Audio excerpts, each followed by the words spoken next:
brought to you by Silver Pumps. Top quality और consistent performance के लिए सिर्फ सिल्वर पंप्स, नाम याद रखना। कुछ लोग विरोध कर रहे हैं, कुछ लोग समर्थन कर रहे हैं। आप लोग क्या चाह रहे हैं? नहीं, हम लोग इसके विरोध में हैं। देखिए, सीधी बात ये है ना, हमारा ये कहना है कि वक्फ संशोधन बिल की जरूरत क्या है, किस लिए, क्या संशोधन करना है, क्या किसी अपने उद्योगपति मित्रों को जमीन देना है? यहाँ तो जो संपत्ति, जो जमीन, जो देश की जमीन है अरुणाचल प्रदेश, उस पर चाइना कब्जा कर रहा है। अगर कबर के बारे में बोल रहे हैं तो कुतुब मीनार को भी तोड़ दिए, तो सब तो बाबरे खानदान से है। वो किला सब तोड़ के सबको हटाइएगा, पूरा तोड़ दिए। मेरे हिसाब से अभी नहीं लाना चाहिए, इसमें संशोधन होना चाहिए। जब बेरोजगारी दूर कर देते, चीन से ज़मीन ले लेते, तो इसमें संशोधन करते, ये भी अच्छी चीज़ है। नमस्कार, मैं हूं प्रहलाद कुमार और आप देख रहे हैं बिहार तक। देखिए, आज दिल्ली के सदन में वक्फ संशोधन बिल पेश किया जा रहा है और सदन के अंदर सत्ता और विपक्ष दोनों के बीच बहसबाजी चल रही है बिल को लेके। और दिल्ली से दूर दरभंगा में देखिए, सड़कों पर वक्फ बिल को लेके किस तरह से लोग सोच रहे हैं, यहाँ भी एक तरह से बहसबाजी हो रही है। और हम इस वक्त दरभंगा के लालबाग मोहल्ले में, जो मुस्लिम आबादी वाला इलाका है पूरा, हम यहाँ जानना चाहेंगे कुछ लोगों से कि आखिर क्या सोचते हैं वक्फ संशोधन बिल जो आ रहा है और क्या इनकी प्रतिक्रिया है। ये बताइए कि आज जो दिल्ली के सदन में वक्फ बिल पेश होने वाला नया जो संशोधन होगा, तो क्या है, आप लोग के मन में क्या चल रहा है, क्या सोचते हैं इस पर सीधा?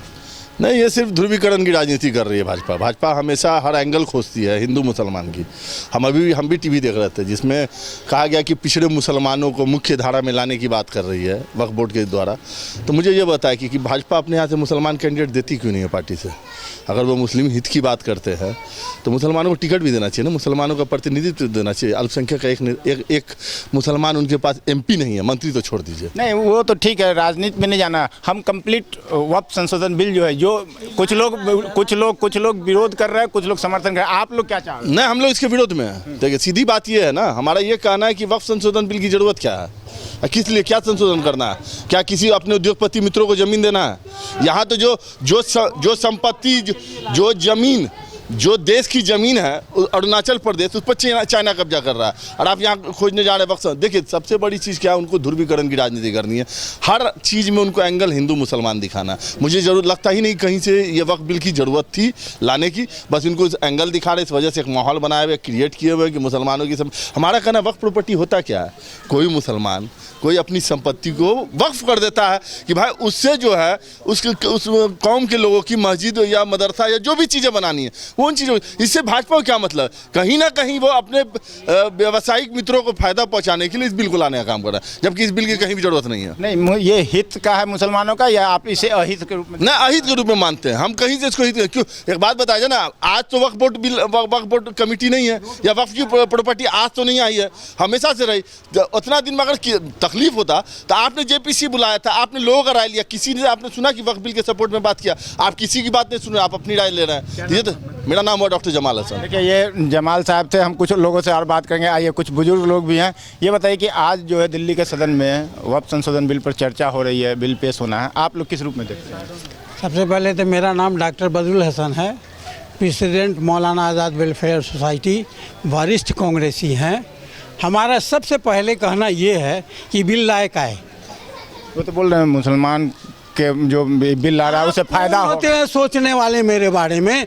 वक्फ की जायदाद जितनी है वो हमारी है, सरकार की नहीं है, वो हमारी है। तो हमारी जो चीज़ है उसमें सरकार का क्या दखल है? क्यों सरकार आई? तो इनको बेरोजगारी, महंगाई, नोटबंदी, ये सब पर ध्यान बटाने के लिए, हटाने के लिए ये कर रहे हैं। नहीं जाएंगे हम लोग, ये पर्सनल ये जानना चाहते हैं कि आप लोग क्या देख रहे हैं, इससे क्या लाभ और क्या हानि? आप लायक है, वक्फ की जायदाद हिंदुओं की भी है, सिखों की भी है, बुद्धों की भी है, जैनियों की भी है।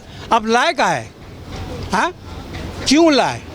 इसकी कोई ज़रूरत नहीं। सरकार को राइट कहाँ बनता है इस बिल पर टच करने का? इस चीज़ को, मेरे प्रॉपर्टी को सरकार कैसे टच करेगी? आप इससे पहले CAA NRC लाए, क्या हुआ उसका? 4 स्टेट इसका विरोध करेगा, चला जाएगा गताल खाते हैं। इस बिल को लेके जो बिल पेश किया जा रहा है, वक्फ संशोधन बिल जिसको कहा जा रहा है, उसको किस रूप में आप देख रहे हो? इससे लाभ या हानि आपको क्या दिखाई दे रहा है? हम लोग विरोध करते हैं इसका। क्यों? कारण वही तो जानना चाहिए। हाँ, क्योंकि विरोध करते हैं। कारण क्या है? मेरी प्रॉपर्टी है, आप कौन होते हैं इसमें देखने वाले?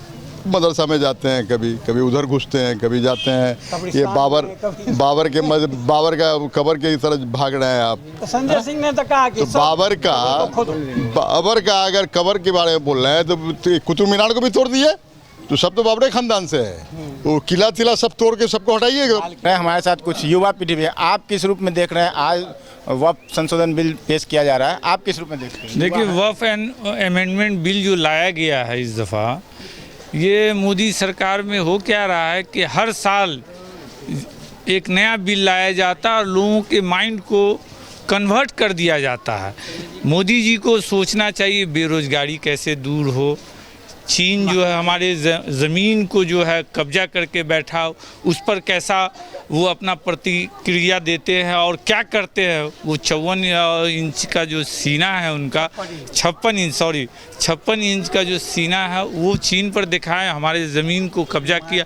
माइंड को सिर्फ जो है ना भटकाया जा रहा है। मणिपुर का ही नहीं जाते। एक मिनट पूछा, माइंड को जो है ना कन्वर्ट किया जाता। मोदी जी तो ठीक ठाक काम कर रहे हैं, मगर हर साल एक नया बिल ले आते हैं, कभी एनआरसी, कभी सीए, कभी 3 तलाक, और इसमें लोगों को उलझा देते हैं।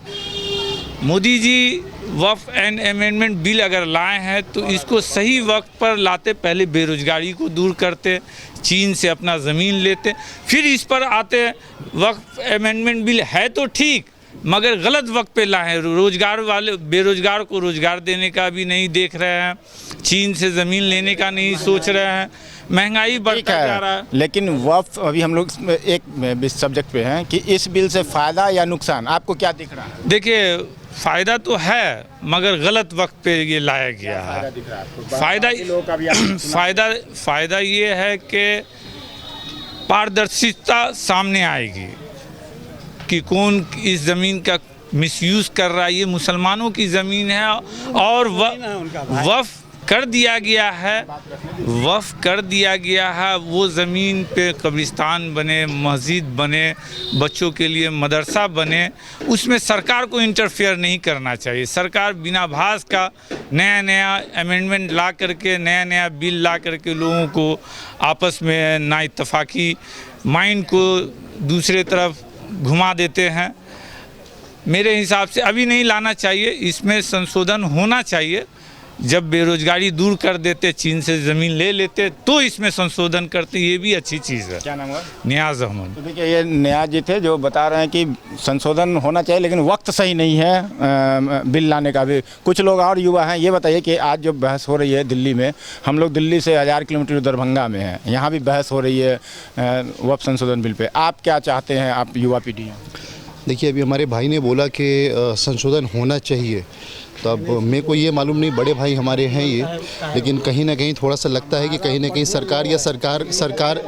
सरकार के किसी सहयोगी दल से जुड़े हुए हो सकते हैं, तभी इस तरह की बात कर रहे हैं। क्योंकि बीइंग अ मुस्लिम कभी भी कोई भी इस बिल का किसी भी तरह से समर्थन नहीं करेगा।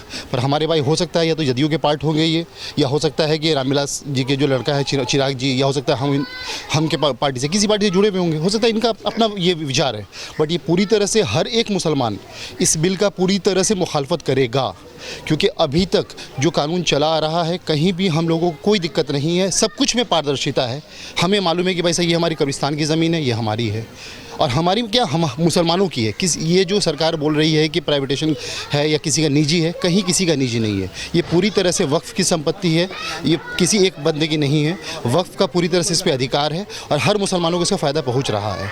ये तो कुछ नहीं है, सरकार देखिए पूरी तरह से फेल हुई है, 11 साल फेल हुई है। तभी उसका नतीजा है, पहली बार इनको बहुमत मिला, दूसरी बार बहुमत मिला, तीसरी बार ये वहाँ से हारे हैं जहाँ से ये सबसे ज़्यादा सीट लेके आते थे, उत्तर प्रदेश से, और उत्तर प्रदेश में भी जहाँ हिंदू बहुल क्षेत्र है वहाँ ये हारे हैं। तो इसका मतलब ये है कि पूरी तरह से इनका जो है नकार दिया है इनको जनता ने। तो ये जो 400 का दिखा रहे थे, ये तो 300 भी पार नहीं कर पाए, ये तो 270 क्या, ये 240 पे रह गए। और ये डेफिनेटली क्लियर है कि जो अगला चुनाव होगा, उस अगले चुनाव में ये सैकड़ा भी पार करवाएंगे नहीं, मुश्किल है। अच्छा, ये बताइए, जो संशोधन की बात चल रही है, इससे आपको नुकसान क्या दिखता है? नहीं, पूरी तरह से नुकसान है। देखिए, सब कुछ बात आता है मंशे के ऊपर में, मकसद के ऊपर में, कि आपकी नीयत क्या है। तो सिंपल सा क्लियर है ये, चूँकि अभी मैं सुबह से मैं टीवी देख रहा था, सुबह से मैं लगातार सुन रहा था, इनके हर एक वक्ता को मैंने सुना। अभी रविशंकर जी थे, अभी लंच हो गया है, उससे पहले जो है कि किरण रिजिजू जी थे, उनको मैं सुन रहा था। बात है मंशे की। ये इन्होंने कई बार उस लाइन को कोट किया। इनका लाइन था क्या, कि दुनिया में सबसे ज़्यादा प्रॉपर्टी वक्फ के पास में है। बस ये लाइन ये कोट कर रहे हैं। तो बस मंशा क्लियर है। इनका मंशा है ज़मीन को हथियाना। इनका मंशा कि भाई हर जगह जो हमारे शहर के जो हमारे बाप होंगे, मजिस्ट्रेट होंगे, वो इन हत्या करेंगे। कोई भी एक उठेगा, PIL डालेगा, PIL डालने के बाद जो है सिंपल सी बात है, उस चीज़ के ऊपर ऑब्जेक्शन करेगा, ये खड़े होंगे, भाई सब कब्जा करवा देंगे। सिंपल सी बात ये चीज़ है, वो ये कोई फ़ायदा नहीं।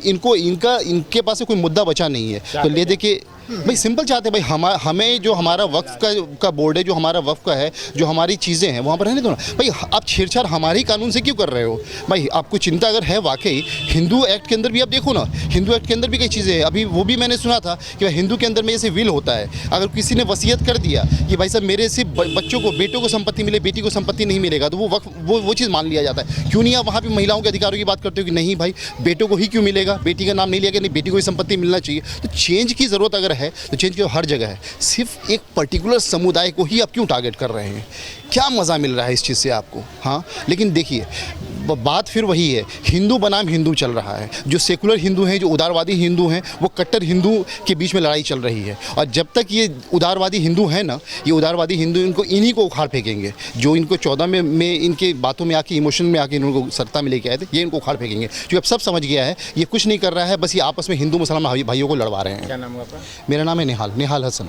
तो देखिए, हमने आपको सुनाया दरभंगा में लोगों का क्या मन मिजाज है मुस्लिम समुदाय के बीच वक्फ संशोधन बिल को लेकर। हम यूं ही आप तक बाकी खबरें भी पहुंचाते रहेंगे। बस आप बने रहे बिहार तक के साथ, और मुझे दीजिए इजाज़त। नमस्कार।